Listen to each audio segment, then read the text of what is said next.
नमस्कार, मी शिवानी नारायण शिंदे, वर्ग 9वीतील विद्यार्थिनी. माझ्या शाळेचे नाव राजू विश्वविद्यालय कर्जत. तर मी आमच्या शाळेच्या ग्रंथालयातून महात्माजींच्या सावलीत वाढलेले घनश्यामदास बिर्ला यांचे पुस्तक वाचले. घनश्यामदास बिर्ला या पुस्तकाचे लेखक दिलीप वरपे हे आहे. घनश्यामदास बिर्ला यांचे पूर्वज म्हणजेच पंजोबा, त्यांचे नाव शोभाराम बिर्ला हे राजस्थान वाळवंट येथे राहत होते. तर पिलानी या छोट्याशा गावामध्ये त्यांचा काय व्यापार होण्याच्यामुळे त्यांनी मुंबई येथे जायला ठरवले. मुंबईला गेल्यावर त्यांनी एक छोटीशी दुकान टाकली. त्या दुकानामध्ये त्यांचा खूप धंदा व्हायला लागला. तर मग त्यांनी मुंबईहून पिलानीला आले. पिलानीला येताना त्यांनी खूप पैसे घेऊन आले. तर त्यांच्या गावामध्ये एक वेगळीच प्रथा होती.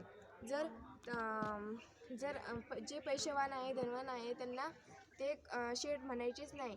तर मग शोभाराम बिर्ला यांनी विहीर खांदायला चालू केले. तर मग त्यांच्या गावामध्ये म्हणायचे की जर विहिरीला खारे पाणी लागले